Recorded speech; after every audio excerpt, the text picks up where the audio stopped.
Hey, little guy, I need this footprint analyzed. All right, hang on a moment, please. I see.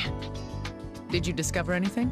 Yes, the footprint is 27 centimeters in length, so we should expect this person to be between 170 to 180 centimeters tall. The woman who delivered the bomb to me was about that tall. I see. Oh, I have also compared the pattern on the print to the FBI's shoe print database. Great. Can you narrow it down to a specific store? Well, there aren't that many stores that carry this brand, but it's still over 100. I can narrow it down, but it's going to take some time and a lot of effort. Well, do the best you can. I'm going to keep investigating. Understood. I'll contact you once I found anything out.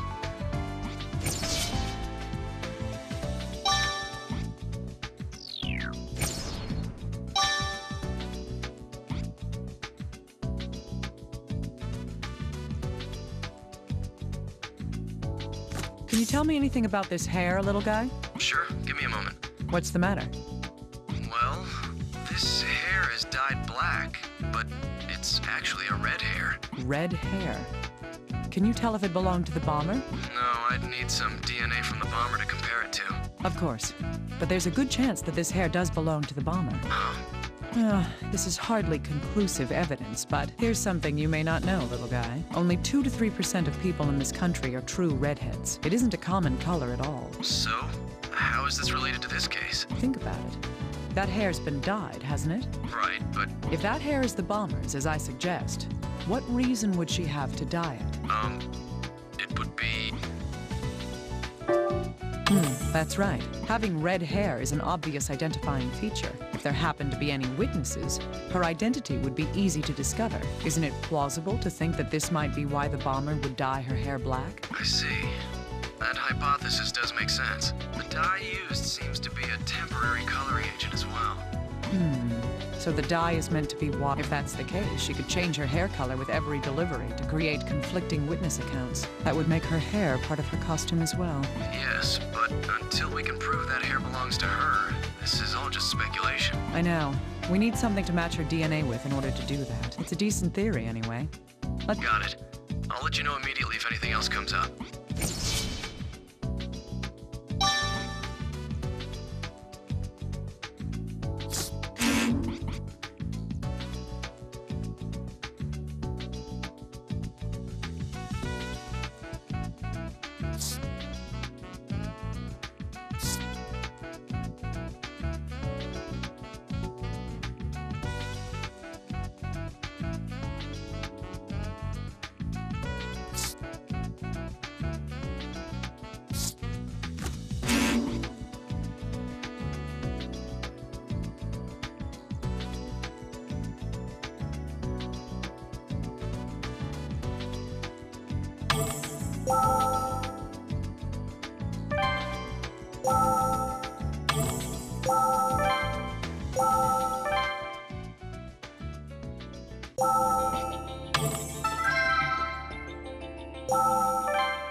Here, there's a chance that this form has some important evidence. That would be...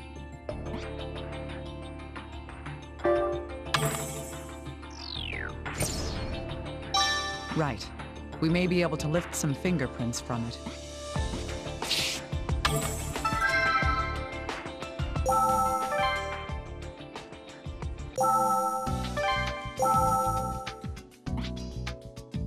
I found this. Can you analyze it, little guy? Huh. A delivery receipt? Don't tell me. It's very likely. It hadn't even crossed my mind until now. Right. I'll send it to the lab, so it'll take a while. Dr. Kimishima, the results of the analysis on that delivery form have come in. Did they find anything? Sure did. There were 2 sets of fingerprints on the paper. One of them is Stephen Eldred, a revolutionary. he'd be the recipient. The other set belongs to somebody else. Well, common sense dictates that they'd have to belong to. Let's not start jumping to any conclusions. We need to find out who left those fingerprints.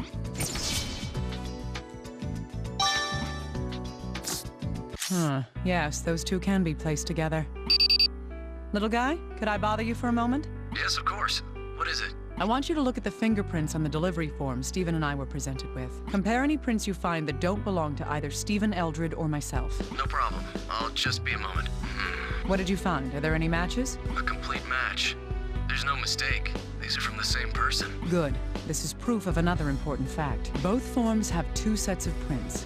One from the recipient, and another from...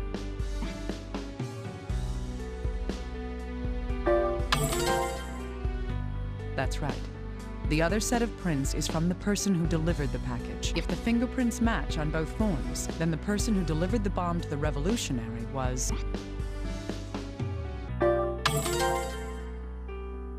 Dr. Kimishima. Let me guess. She doesn't exist, right? Right. We've contacted all the delivery companies that work in this area. None of them can confirm having an employee that fits our description. And of course, none of them have any records of a package being sent to you that day either. Do you think the woman making the deliveries is the raging bomber? I can't be sure yet. She might be another person being used like the revolutionary was. We'll figure that out as we continue with the investigation. Right. In any case, we'll need to keep that woman in mind. How about the fingerprints? Did you compare them to anything in the FBI's criminal database? Of course I ran them through the system.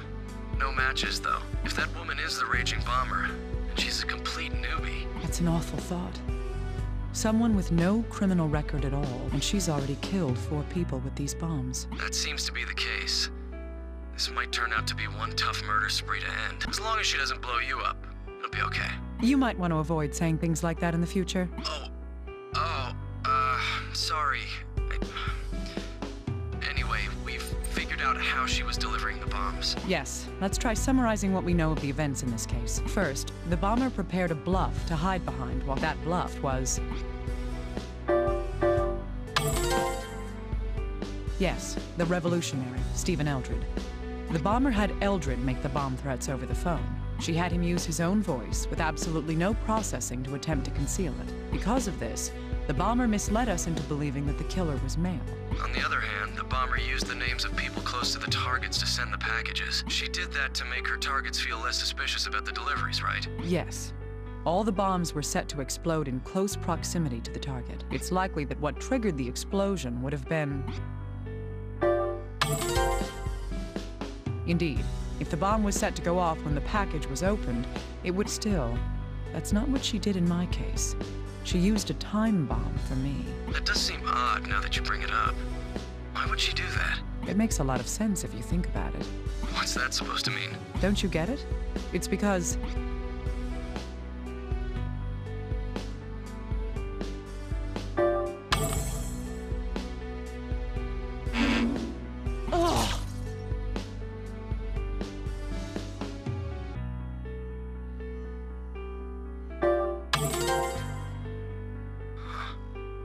She was thinking that far ahead?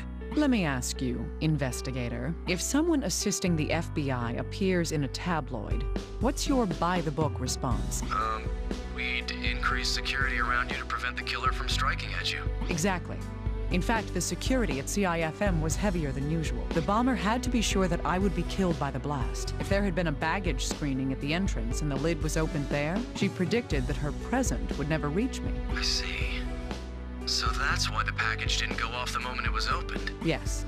And she even put a note inside the package. She wanted to ensure that I would be near the bomb when it went off. If it wasn't for Alyssa, I would have been. She's a tough one. This is the kind of mind we're dealing with.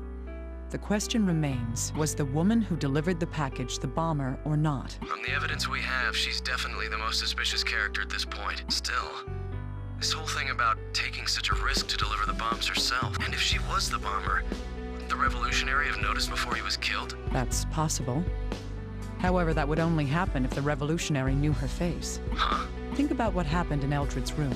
The bomber sent her messages via the computer. Perhaps the revolutionary only knew the bomber from the internet. Still, would somebody really deal with someone they've never even seen?